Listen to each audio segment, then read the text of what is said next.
Zoe, Grandma's fading fast. Shed a tear for God's sake. You heartless brat. The shrill cursing pierced my eardrums, and I snapped my eyes open. Wait, wasn't I dead? In my past life, my Aunt May had backed me into a corner. By my early 30s, I was riddled with illness and died alone in a drafty, unheated rental apartment. When I died, I was still clutching that pitch-black wooden box. Zoe. On the hospital bed, Grandma's withered hand grabbed mine. I looked down, and tears instantly crashed onto my cheeks. Grandma, this is for you. Trembling, Grandma pulled that familiar black wooden box from under her pillow. Take it. It'll keep you safe. This was it. This box was the beginning of my nightmare in my last life. Because I protected it, Aunt May went crazy, telling everyone I had embezzled Grandma's gold bars. The whole family, including my own parents, believed her. Grandma isolated me, ostracized me, and called me an ungrateful wolf. Until the day I died, I didn't understand what I had done wrong. It wasn't until my soul was trapped in the box after my death that I learned the truth. This wasn't some treasure, it was a cursed object that suppressed generations of bad luck for the Luo family. Grandma wanted me to hold it so I would absorb the misfortune for the whole family. If I took the hit, everyone else in the family would have smooth sailing. Specifically so Aunt May's son, my cousin Rick, could land a cushy government job and marry a pretty wife. I was the sacrifice. Mom, you're playing favorites. A figure threw herself at the bedside. It was Aunt May.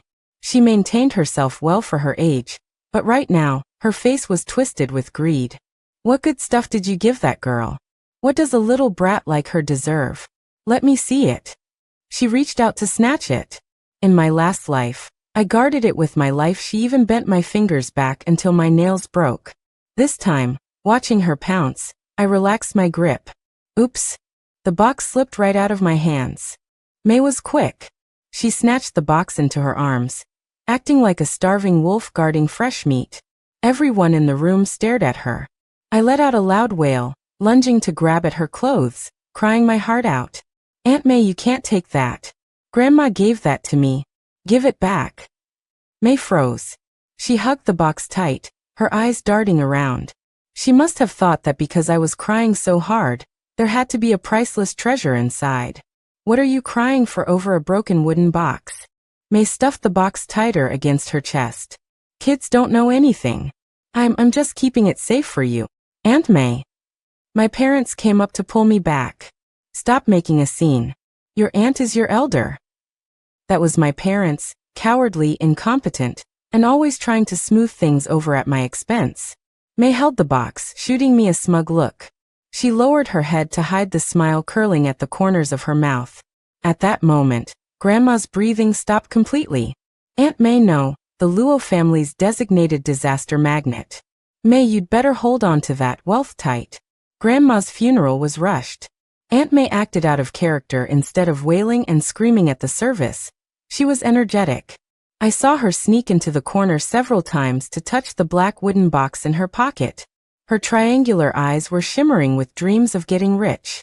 Rick, honey, Mom secured a treasure for you. I was walking by with Grandma's portrait and overheard May on the phone with my cousin. Rick was May's whole world. He had just graduated college and was preparing to interview for a prestigious federal job. Your grandma gave it to us. The old lady finally favored me. Put this treasure in your room, and it'll guarantee you pass the interview. You'll bring glory to our ancestors. I didn't stop walking. Good. In my last life, I kept the box by my bed and absorbed the bad luck for the whole family. This time, May put it right in her son Rick's room. As soon as the funeral ended, I started packing. I didn't want to stay in this house a second longer. Zoe, what are you doing? My mom saw me dragging my suitcase. Your grandma just passed, and you're running off? I found a job. I'm moving into the company dorms. I lied with a straight face. You child. Oh, let her go, sis-in-law. Why do you care? Aunt May walked over, cracking sunflower seeds, her face glowing with health. If she wants to leave, let her. A girl eventually belongs to another family anyway. Perfect, actually, we can turn her room into a study for my Rick. My dad opened his mouth but eventually lowered his head, whispering, May, what's wrong with the other room? May glared. If Zoe isn't living there, why can't my Rick use it? If Rick gets the job, won't that make you look good too? My parents immediately shut up. I dragged my suitcase out of that house without looking back. I rented a tiny studio apartment. The window faced north, making it small and dark, but I cleaned every inch of it. Lying on the small bed, smelling the scent of sunshine on my duvet, I felt like the mountain that had crushed me for over a decade. That black wooden box, that conglomerate of misfortune, had finally been moved. I felt light. I went downstairs to a street stall and bought a bowl of hot wontons. They tasted incredible. My new life had begun. I found an internship at a small ad agency downtown. It was exhausting, but my mind was incredibly clear, and I learned fast. In my past life, I always felt like I was wrapped in a fog. Everything I did went wrong, and I had terrible luck. Now the fog had lifted. Zoe, fast reaction time. One day, my supervisor needed a file urgently. Relying on memory, I dug it out of the archives in 3 minutes. The supervisor patted my shoulder, satisfied. I was thrilled. This would have been impossible before. The old me would have been clumsy and messed it up. Just as I was celebrating internally, my mom called. Zoe, something happened to your cousin. My heart skipped a beat. So soon? What happened to Rick? He passed the interview. Everything was set. He went for his physical today, and my mom's voice sounded bizarre. The toxicology report said he's on drugs. I paused. Rick on drugs? Impossible. Rick was the apple of May's eye. She controlled him strictly. He didn't even smoke cigarettes. Could it be a mistake? That's what your Aunt May says. She's making a scene at the hospital, claiming they're framing a good kid. Rick is scared witless, swearing he never touched the stuff. My mom said urgently. May wants you to come over immediately. We're all family. Mom, I'm at work. I'm busy. I cut her off. A toxicology report is science. May throwing a tantrum won't change it. You child. I hung up. I heard the rest of the story that evening. May turned the hospital upside down, until they called the police. Even the cops couldn't stop her. She rolled on the floor, screaming that the hospital was conspiring to ruin her son. Finally, with the police watching, the hospital drew another vial of blood from Rick for an expedited retest. The result came back negative. It was a mix-up. A giant mistake. May sent dozens of voice notes in the family group chat, triumphant. I told you my Rick was innocent. Those blind doctors almost ruined my son's future. If it weren't for that black wooden box, that treasure is truly powerful. She attributed the save to the box's blessings. But I knew better. That wasn't a blessing, it was a warning. The bad luck had started working. First, it played a little joke, a joke that could ruin a life. Rick's drug test was a mix-up, but the government agency got suspicious. They were supposed to onboard him the following Monday, but now they said the process needed further review. May was furious but didn't dare cause a scene at the government office, so she went home and cursed the doctors. The louder she cursed, the more I knew she was panicking. Meanwhile, my work was on track. My supervisor saw I was reliable and started giving me simple design drafts. One day, just as I finished a design, my colleague Josh walked by with coffee. Zoe, good work. He reached out, but his grip slipped. The coffee was about to pour all over my laptop. I was startled, but a split second earlier, I had felt thirsty and reached for my water cup. Because of that single motion, my body shifted back 2 inches. The scalding coffee splashed entirely onto the desk in front of me. My laptop was untouched. Oh my God. Josh's face went pale. Zoe, are you okay? The computer. I'm fine. The computer is fine too. I pulled out tissues to wipe the desk, feeling a wave of relief. If I had been a second later or hadn't moved, the laptop would have been fried. I couldn't afford a new one on this month's salary. You have really good luck, Josh said. I smiled. Yes, my luck was back. This was just the normal luck a person should have, neither good nor bad. But Aunt May's bad luck was just getting started. She went back to the hospital to make a scene. She demanded the hospital apologize to her son and pay for emotional distress. My son is a genius. You almost ruined him. If you don't pay up 80 or 100 grand, this isn't over. She rolled around on the hospital lobby floor. The hospital had no choice but to call the police again. The cops called my parents and my uncle over to mediate. May sat on the floor, pointing at the surveillance camera and screaming, "Look! It's him. He messed it up last time. He's trying to hurt my Rick on purpose." She screamed all morning, exhausted herself, and was finally escorted out by the police. She got nothing. She stormed home, still furious on the bus. She touched the black wooden box in her pocket. Bad luck. Those dogs. Wait until my son gets the job, we'll deal with you one by one. Cursing under her breath, she got off the bus and walked to the market to buy a fish. She reached into her pocket for money, but it was empty. She froze. She felt around again. There was a huge slit at the bottom of her pocket, cut by a razor blade. Her salary from last month, plus the cash she had prepared to buy Rick a new suit, it was all in that wallet. Gone. Not a penny left. My money. May's wretched scream echoed through the entire market. Losing the money nearly drove her insane. She called the police, but the bus had been packed. The surveillance footage couldn't identify the pickpocket. That money was gone for good. May went home and fell seriously ill. While she was sick, Rick's iron rice bowl job fell through. The agency dragged it out for 2 weeks before finally replying, "The positions are filled. Comrade Rick's materials have been added to our talent pool." That was the polite way of saying get lost. May was devastated. "It's all you. You jinx."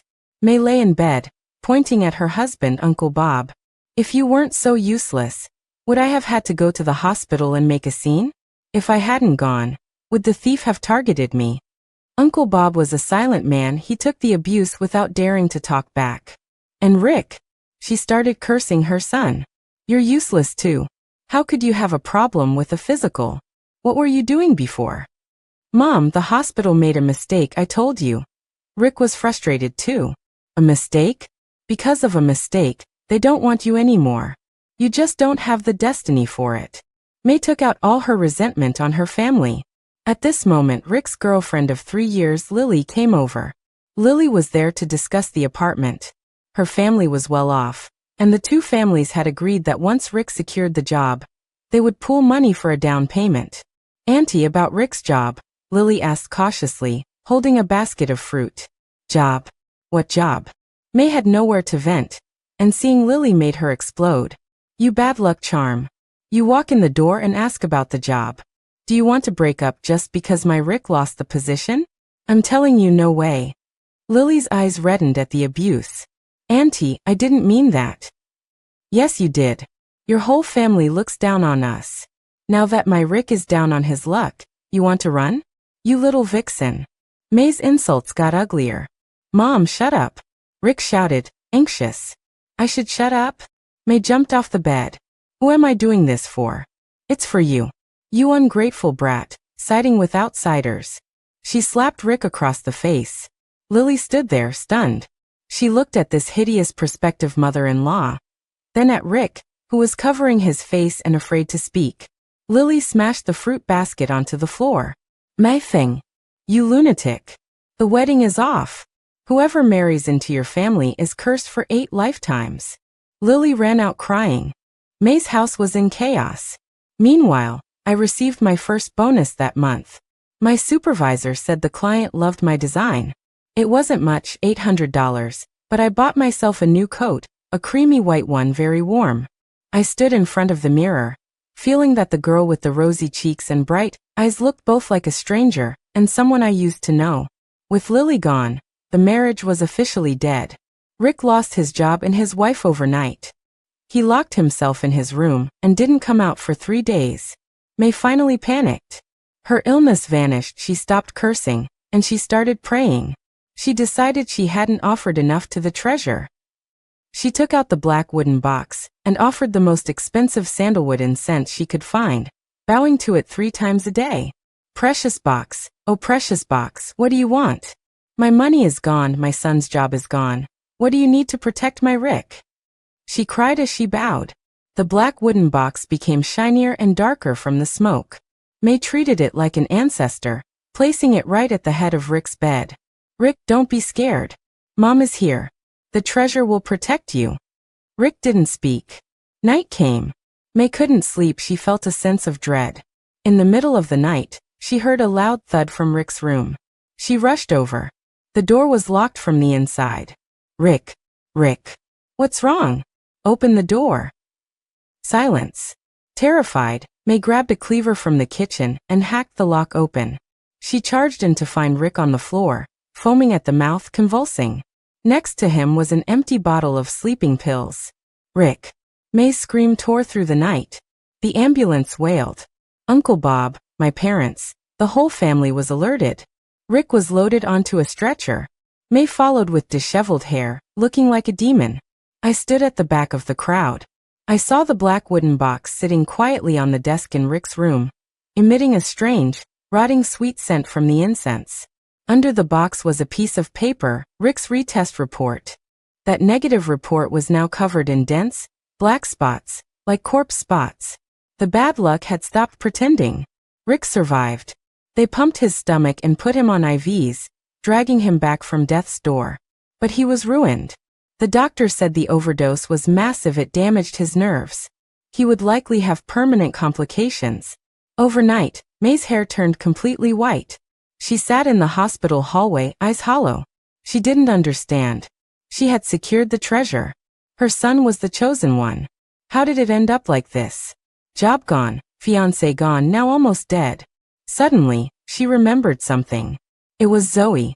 It was that brat. It was her. She hurt me.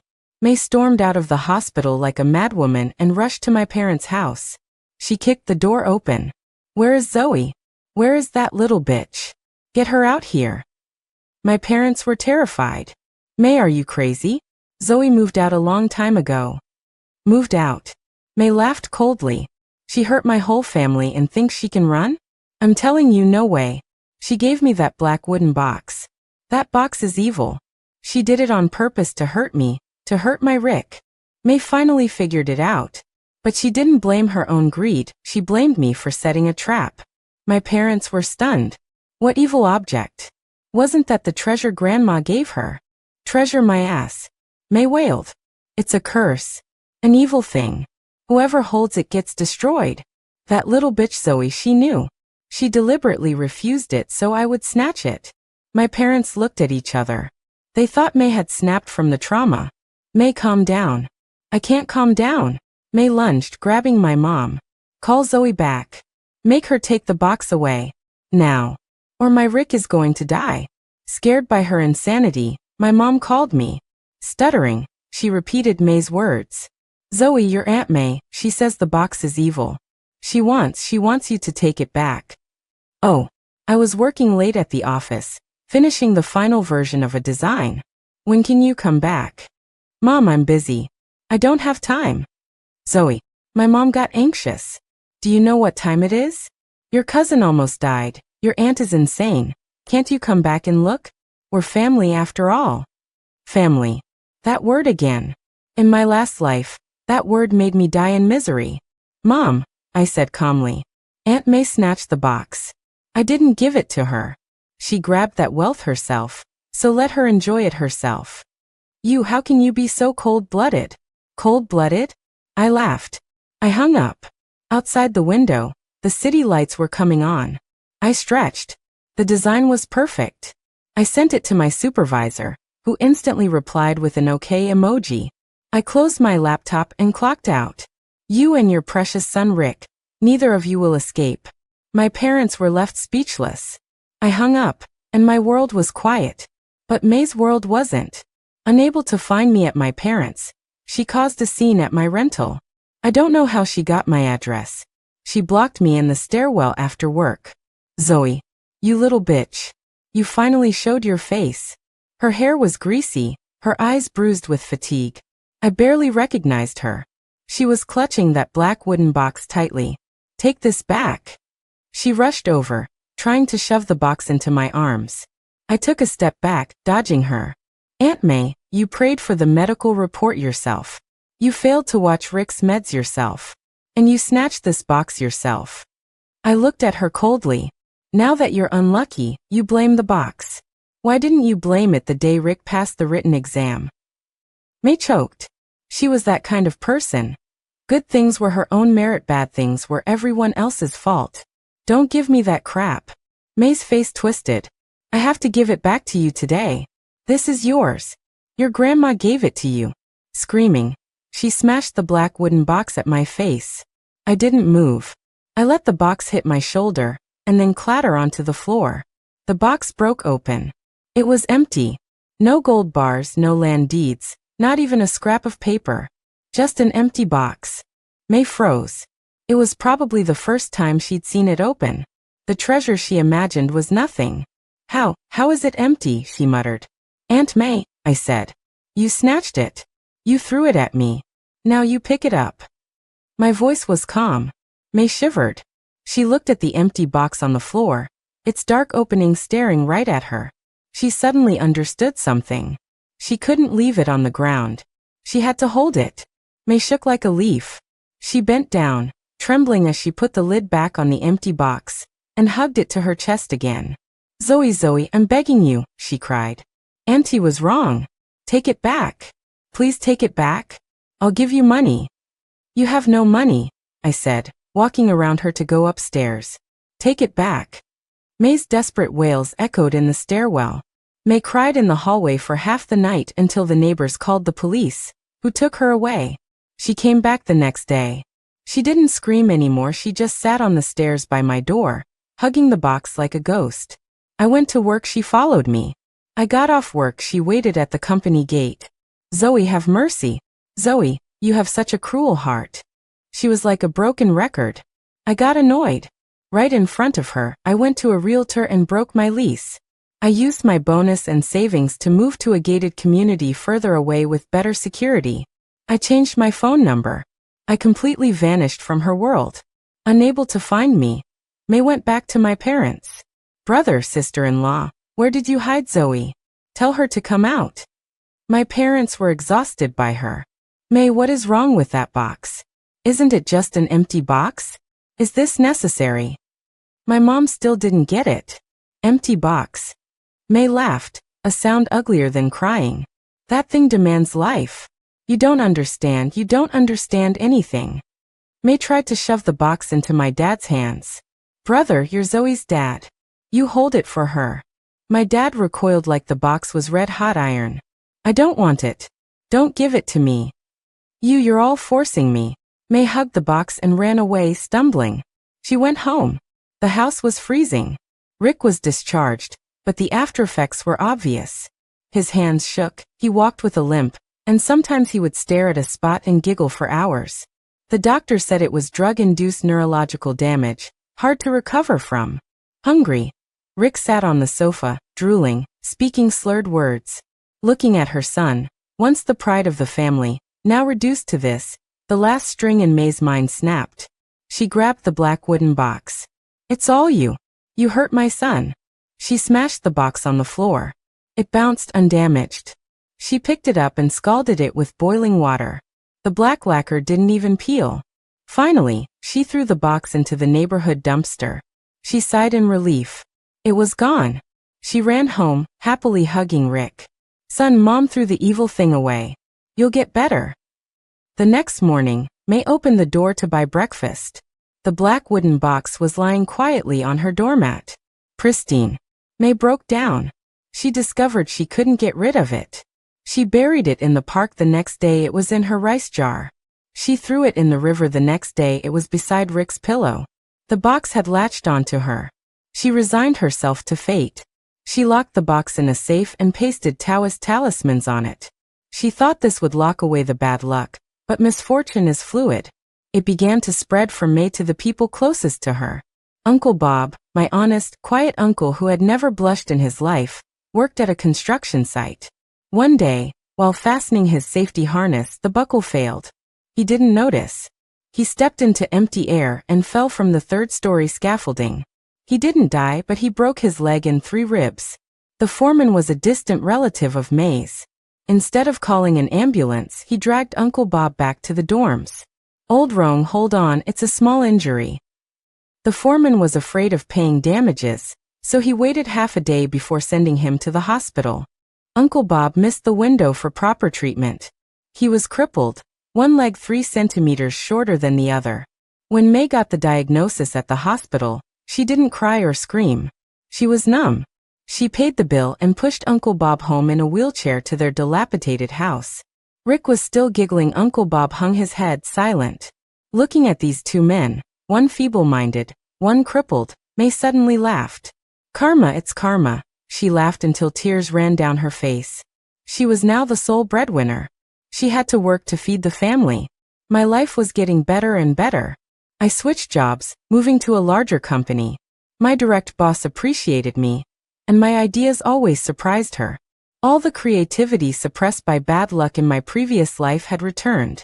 I was promoted to team lead. I got a year-end bonus and rented a south-facing one-bedroom apartment near the office. It had a big balcony, which I filled with flowers. On weekends, I hugged my cat, drank coffee, and soaked up the sun. I thought I would never have anything to do with the Luo family again, until my parents showed up. They had asked around for my new address specifically to see me. Zoe, you're living nicely now. My mom's eyes darted everywhere as soon as she entered. She touched my sofa, checked my fridge. TSK, living alone in such a big place. What a waste. My dad nodded. Zoe, it's not safe for a girl to live alone out here. Why don't you move back home? I looked at them. Their faces wore that familiar expression of greed mixed with entitlement. Home? I laughed. Which home? Wasn't your home taken over by Aunt May ages ago? Zoe, watch your mouth. Your aunt's family is going through some things. What does her family's trouble have to do with me? I poured them 2 glasses of water. Plain tap water. Mom, Dad, just say it. You didn't come here just to compliment my apartment. My mom rubbed her hands together and finally spoke. Zoe, look, you're successful now. Your Uncle Bob broke his leg, and the construction site didn't pay much. Your cousin's brain is damaged, and he needs meds every day. Your aunt can't hold on much longer alone. He's still your. So? I asked. We were thinking we're all family. Can't you help out a bit? I looked at my mom. Oh, help how? You're a team lead now, you must make good money. Send your aunt some money every month. $3,000, no $2,000. $2,000 is enough.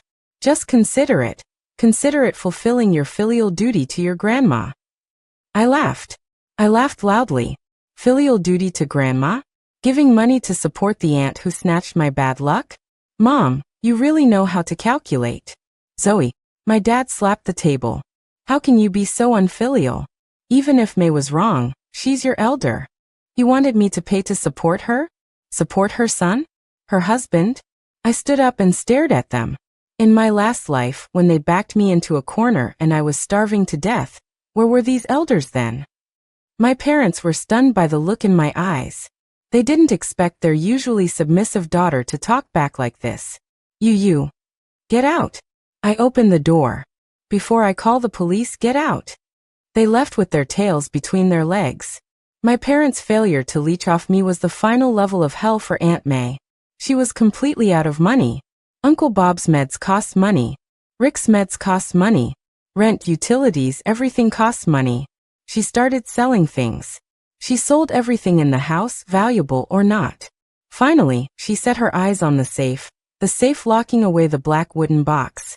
May sold the safe to a scrap metal collector. Take this thing. $50. Haul it away fast. The scrapper left happily, and May got $50. She thought she had finally sent the curse away. She used the money to buy 2 meat buns for Rick, while she gnawed on a plain mantou. When she got home that night, Uncle Bob was groaning in bed, and Rick was giggling on the sofa. She went into the kitchen to boil water. She opened the rice jar. The pitch-black wooden box was lying quietly at the bottom of the rice, still sporting a speck of rust from the scrap yard. May let out a shriek. She grabbed a cleaver and hacked madly at the box. I'll kill you. I'll kill you. Sparks flew as steel hit wood. The box didn't even have a scratch, but the blade of the cleaver curled. May dropped the knife, fell to her knees and wailed. She couldn't win. She would never escape this thing in this lifetime. She stopped eating. She stopped sleeping. She started talking to the box. What do you want? I have nothing left, I have nothing left. She sprinkled Rick's medicine on the box. She sprinkled Uncle Bob's painkillers on the box. Finally, she grabbed a handful of raw rice and threw it on the box. Eat it. Eat it. Eat us all. She was insane. Completely gone. Because there was no money for follow-up treatment, Uncle Bob's leg was permanently useless. He was a grown man now bedridden. Rick's condition fluctuated when lucid. He would hold his head and cry, asking his mother, "How did I become like this?" When he was manic, he smashed things and hit people. He hit May. "It's all you. You crazy hag. You ruined me." May was beaten black and blue by her beloved son. She didn't fight back. She just hugged the black wooden box and giggled. The family was finished. The landlord came to collect rent, saw the state of the apartment, and backed away in horror. "I'm not renting to you. Get out now." May couldn't pay, so they were evicted. A family of 3. A cripple, a fool, and a lunatic. Their entire fortune consisted of a broken wheelchair, some tattered clothes, and a black wooden box. May had nowhere to go. They went back to the old Luo family home, where my parents lived. "Brother, sister-in-law, save us." May knelt before my parents with a thud. "I'm not human. I wronged you. Please take us in. Or the 3 of us will starve to death on the street." She was still clutching that box tightly in her arms. My parents softened. Or rather, they were afraid. They were afraid May dying on their doorstep would be bad luck. "Come in." May's family of 3 moved back into my old small room, the one she had originally wanted for Rick's study.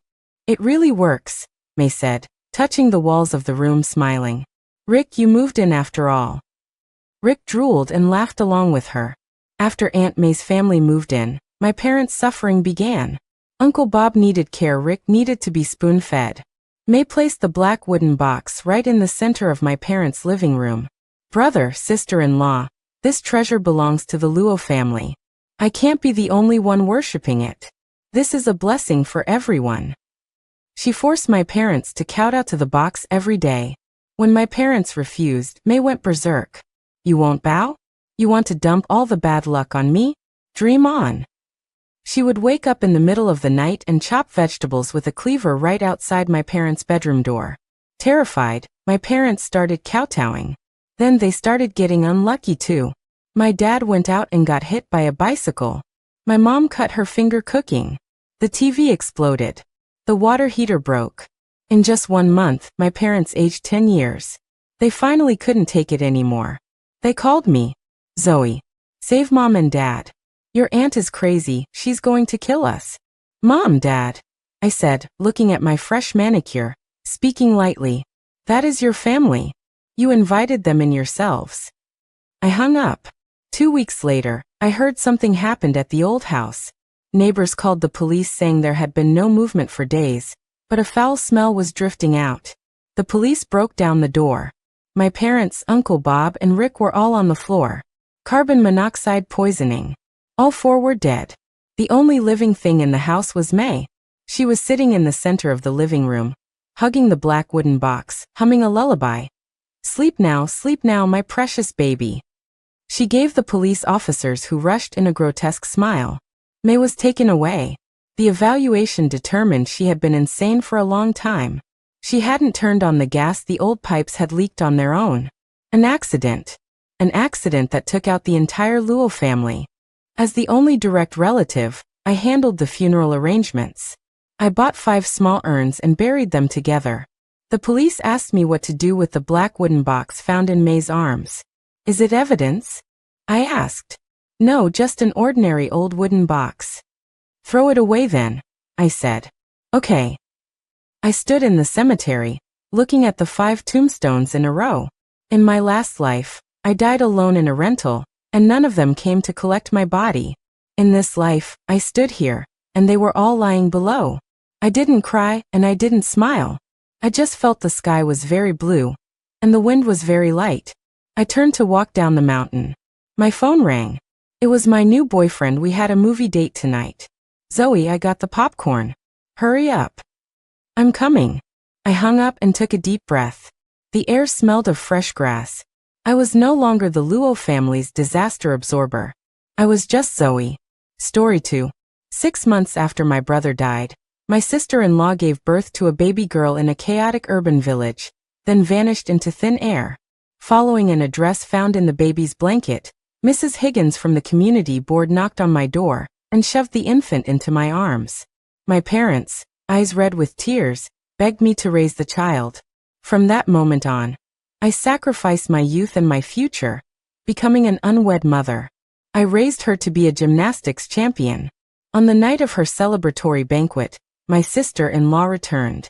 Draped in jewelry, she pointed at my nose and called me a thief, accusing me of stealing her flesh and blood. My niece broke free from my hand, crying as she threw herself into her birth mother's arms. Together with her bio dad, they had me committed to a psychiatric hospital. After being tortured to death, I opened my eyes and was back to the morning Mrs. Higgins came knocking. Early in the morning, urgent knocking echoed through the entire stairwell. My heart contracted violently. It was this exact moment.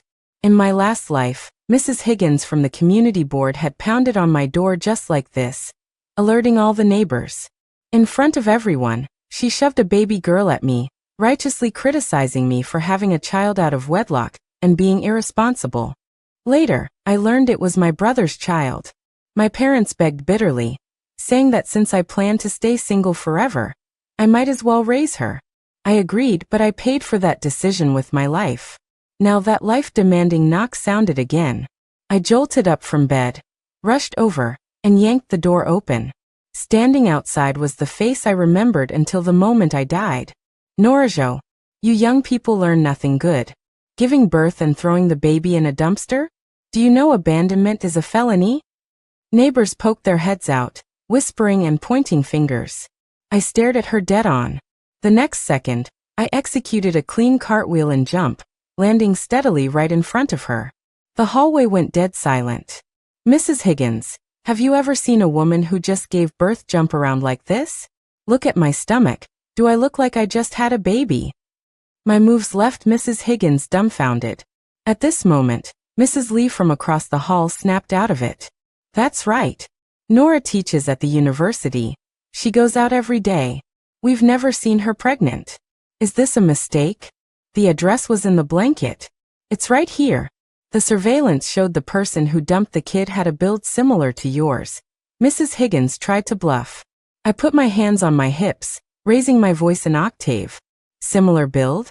There are plenty of people with a similar build on the street. You are slandering my innocence out of thin air. I'm calling the police. Hearing police, Mrs. Higgins' expression changed. Why are you being so difficult? I snatched the bundle from her arms and held it high. You won't let me call the cops? Is it because you have a guilty conscience? Or is this baby's origin shady, and you're working with traffickers? As I spoke, I dialed 911. Hello? Police? There's someone here suspected of child trafficking, trying to frame me. You're spitting blood, she screamed. When the police get here, if you can't explain this clearly, I'm going to the city council to report you for abuse of power and personal vendettas. God let me live again. Every grievance I suffered in my past life was now my armor. When the police arrived, the scene was this. Mrs. Higgins holding the baby, face red with rage, and me in pajamas barefoot, looking fierce and rebellious. The neighbors were gathered 3 rows deep. After hearing the story, the officer looked at the baby. It was indeed a newborn, still wearing a hospital wristband. What is going on? Explain clearly. Officer, her parents left this address and name. Mrs. Higgins pulled a crumpled piece of paper from her pocket. The officer took it. The address was indeed mine, and the name matched.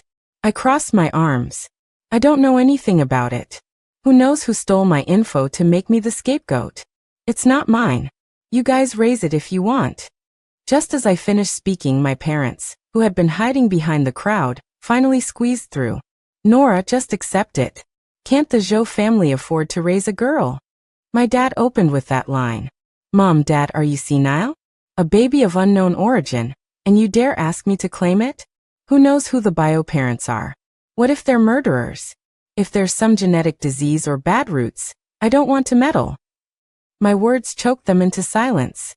Mrs. Higgins, face livid, shoved the baby directly into my dad's arms. This is a Zhou family matter, I'm out. If I knew your family was this unreasonable, I wouldn't have bothered. Instantly the crowd buzzed.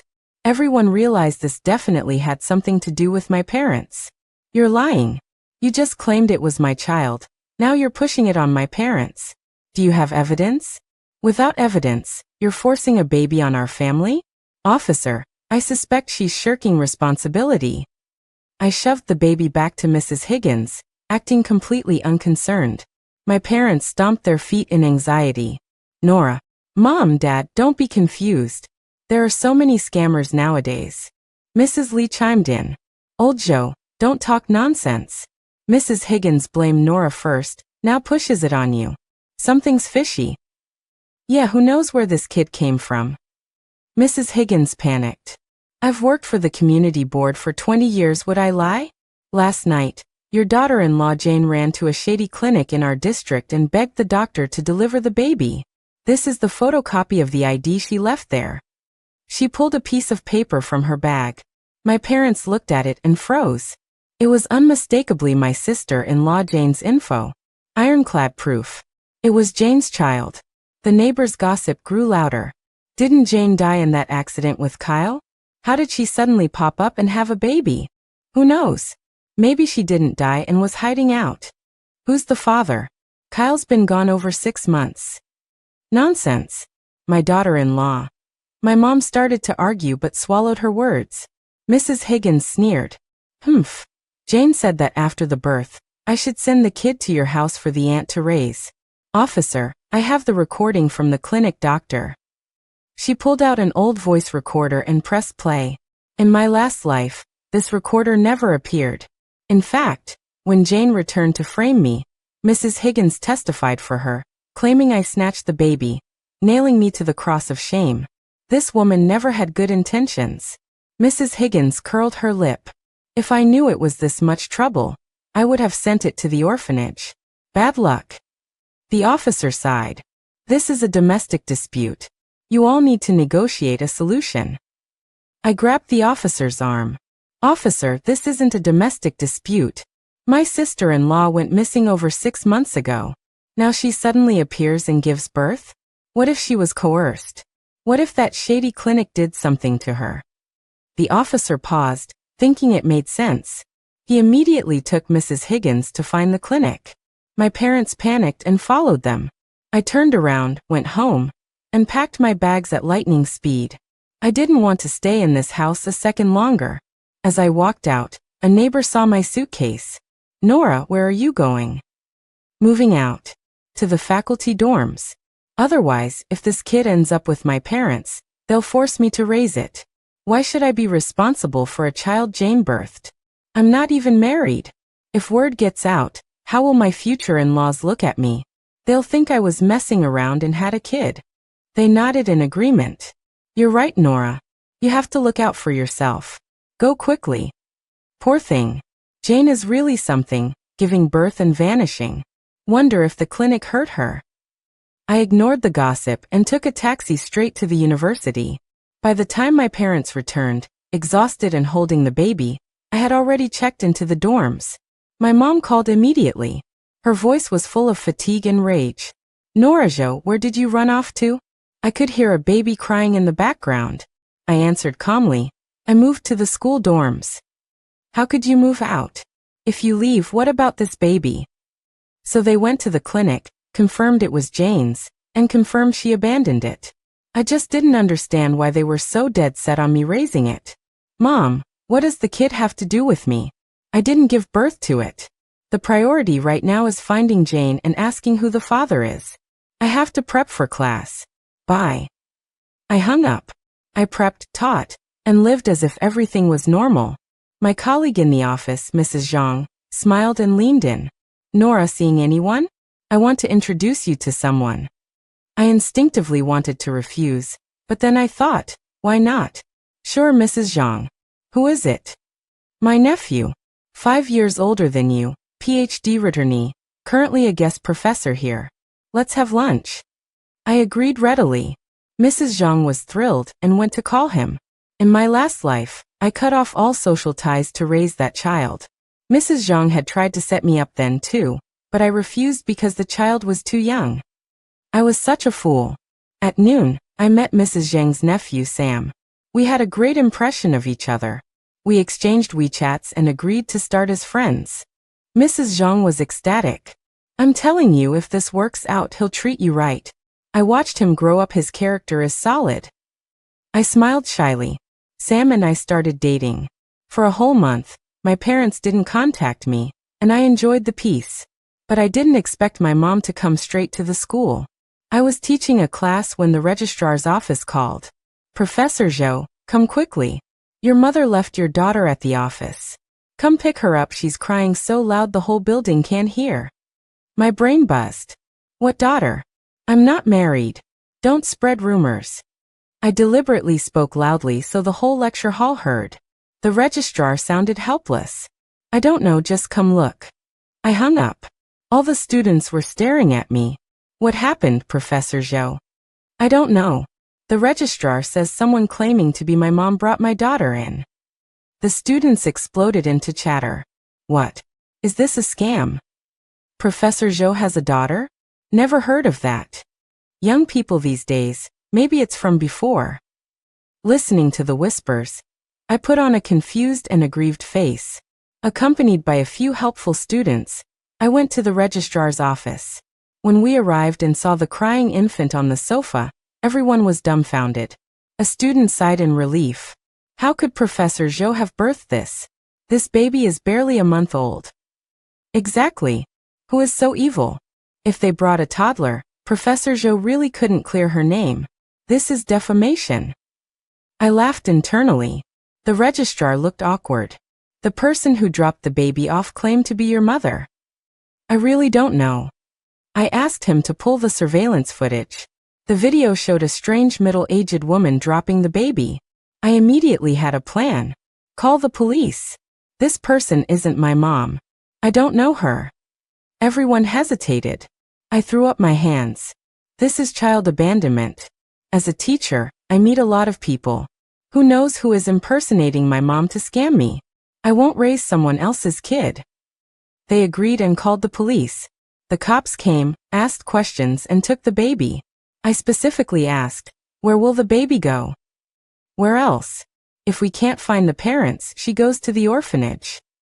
Hearing that, the heavy stone in my heart finally dropped. In this life, I would absolutely not raise that ungrateful wolf. As soon as the police left, my mom sent a voice message on WeChat. It was frantic. Nora. We got in touch with Jane. She said she's going south to work.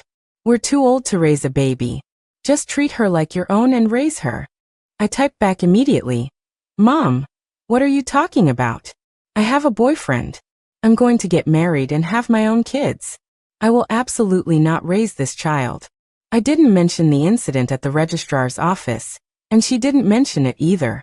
I pretended I knew nothing. Sam treated me well. 6 months later, we got engaged. I only invited close friends and colleagues. I didn't tell my parents a thing. After marriage, we applied for a transfer program to the main campus in the capital, and Sam became a tenured professor there. I rarely visited that so-called home, only dropping gifts during holidays and leaving after 5 minutes. I gave birth to my daughter Annie. I just wanted her to be safe and peaceful. From a young age, Annie showed amazing talent in gymnastics. By 15, she won the National Youth Championship and was recruited by the national team. The news broke, and the whole family was proud. Sam was overjoyed and took us back to our hometown for a grand celebration banquet. Friends, relatives, and neighbors all came. Even my thick-skinned parents showed up. Annie was only 16, but years of training made her tall and graceful. This led my parents to assume this praised girl was Jane's child. My mom held Annie's hand, eyes full of calculation. If your Aunt Jane knew you were so successful, she'd be so happy. Mom, it's a happy day. Why mention Jane? She's back. My mom's eyes flickered. No, she's not back.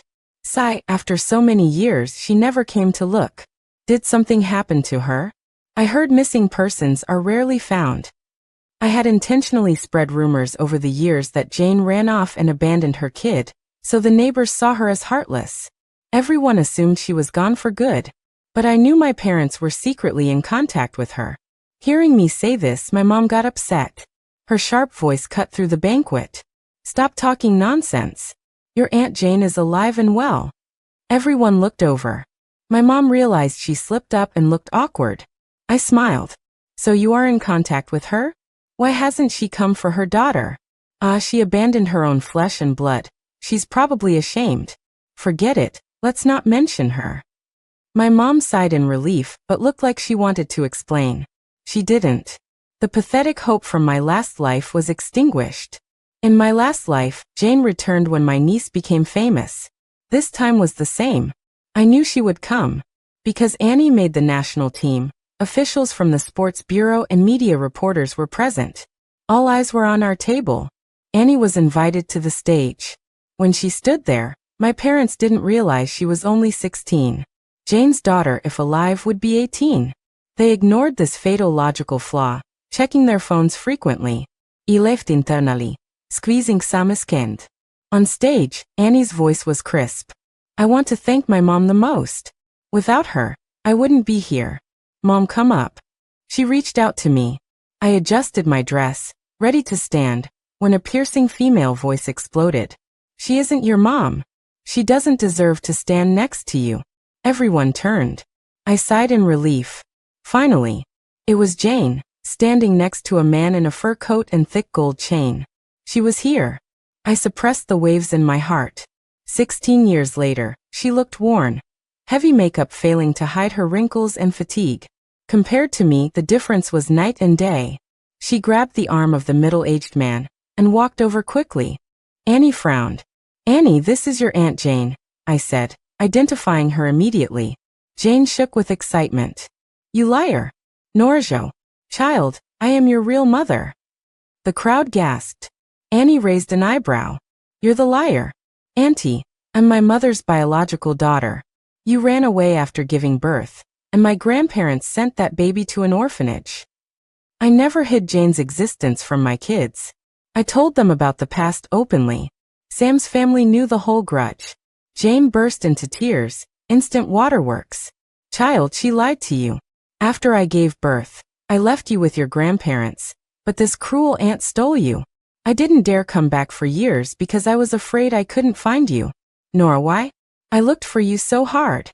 You can't tear us mother and daughter apart. Everyone looked at her. But soon, she noticed something was wrong. The gazes around her were filled with contempt and skepticism. She panicked. Why don't you believe me? She really stole my baby. That's not right. Mrs. Lee stood up. Jane, don't lie. Years ago, Mrs. Higgins brought the baby claiming it was Nora's. Nora proved her wrong on the spot. The police found out you abandoned the baby. Your in-laws were too old to raise it, so they gave it away. Jane was stunned. My mom stood up, voice trembling. I didn't give it away. I hired someone to send it to Nora's school. Mrs. Lee rolled her eyes. We went to Nora's wedding. We never saw a kid. Old Mrs. Zhou, don't make things up. My mom panicked. I really sent it to the school. Jane, wake up. This child is the one Nora raised. Look how successful she is. My mom was scared, especially meeting my cold gaze. She scrambled to change the narrative. Jane wiped her tears and turned to me. Sister, maybe I misunderstood. But child, I really am your mom. Annie looked at her, then at me. You're lying. I'm not your daughter. My mother-in-law stepped forward and slapped Jane across the face. Stop spewing crap. This is my daughter-in-law's child, carried for 10 months. We have hospital records from conception to birth. She almost died from hemorrhaging during delivery. We pulled every string to save them. You dare say my precious granddaughter is yours? Do you have no shame? My father-in-law added. Say one more word of nonsense and I'll sue you for slander. Jane covered her face, stunned. She looked at me. I raised an eyebrow. She realized. It's you, Nora. You faked everything. The man beside her shouted. You guys are rich professors. Faking documents is easy. If you have guts, let's do a DNA test. Annie ignored him. My parents chimed in. Nora, just give the child back to your Aunt Jane. Yeah, Jane had it hard. You have a son too, just give Annie back. The guests whispered. What is happening? Did she really steal the kid? 16 years of feelings, but blood is blood. Bullshit. She said it's her biological daughter. Jane, do you have proof? Does the kid have a birthmark?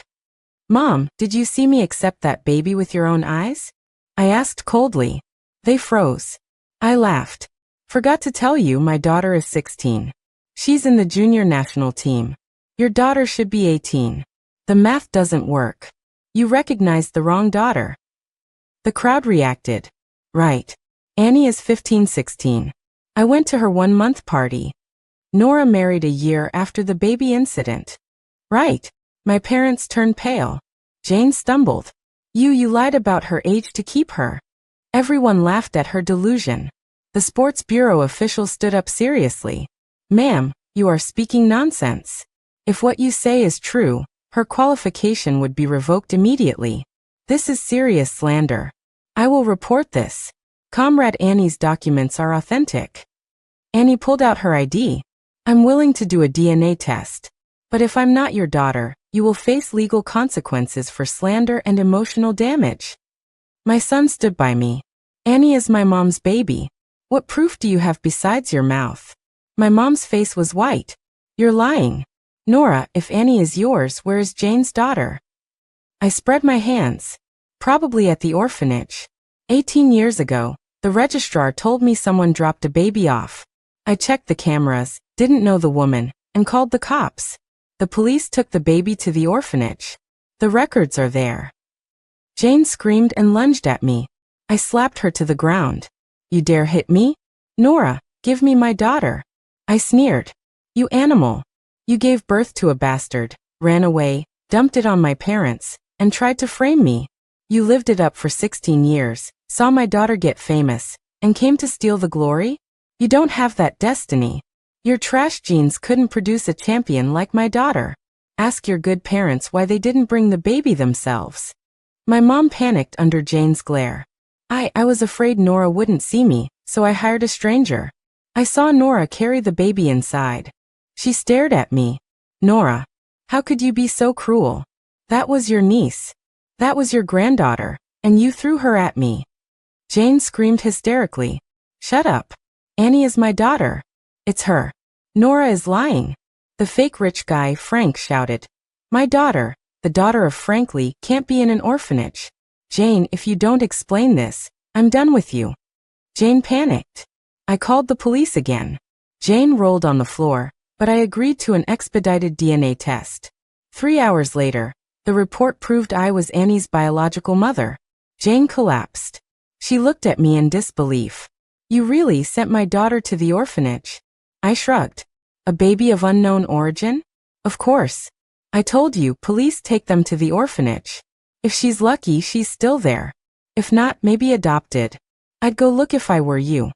Frank kicked Jane hard in the face. You bitch. You said you helped the Zhou family keep a seed, and when the kid got rich, we'd claim her. Now, you useless trash. He stomped on her. My parents tried to protect her and got kicked too. My mom crawled to me. Nora, help. He's going to kill your sister-in-law.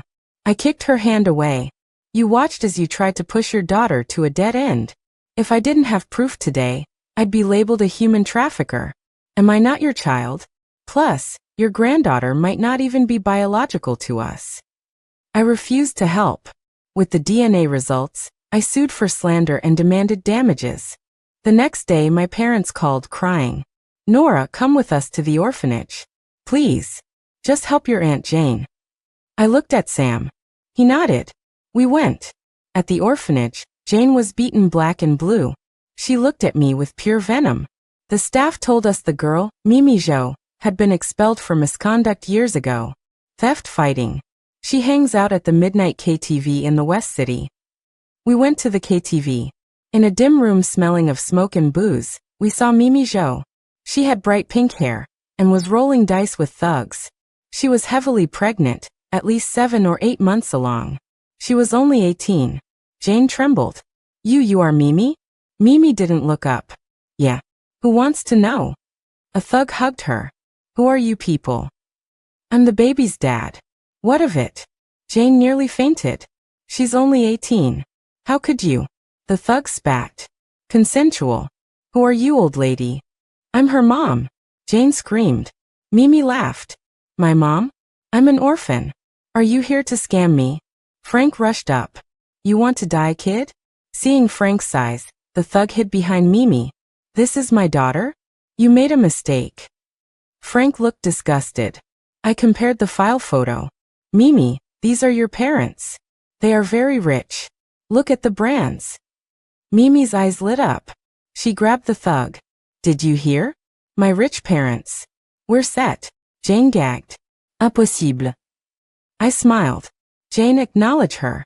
You wanted your daughter, here she is. Sam, aren't they touching? Very touching, Sam deadpanned. I pushed Mimi toward them. Go get a DNA test and have them buy you dinner. Sam had investigated Frank. He was a broke gambler, a fraud. He wanted to scam money from us. Now, stuck with his trashy bio daughter and a pregnant teen, he was doomed. The DNA confirmed it. Mimi was Jane and Frank's kid, no relation to my brother. My parents were furious, but I dropped the whole family of 5 back at my parents' tiny apartment and left. Mimi assumed they were rich and moved in with her thug boyfriend. 7 people in a 60-square-meter flat. Mrs. Lee told me later it was chaos. Mimi demanded a $20,000 dowry. The thug demanded $30,000. Frank and Jane had nothing. The young couple beat Frank and my parents. My dad got a concussion, my mom broke her leg. Jane's arm was broken by Mimi. When I went to the hospital to pay the bare minimum bill, my mom cried and begged me to drive the pests away. Mom, that's your granddaughter. You have to use love to influence her. I left them to rot. 6 months later, Sam and I sold the old property to move permanently to the capital. At the gate, I saw Jane. She looked 20 years older, picking through trash. Seeing my car, she rushed over, screaming, Nora, it shouldn't be like this. You died. Everything should be mine. It's mine. She chased the car, screaming. I rolled up the window and smiled. So, she was reborn too. Just too late, and too stupid. She could spend this life rotting with her precious daughter.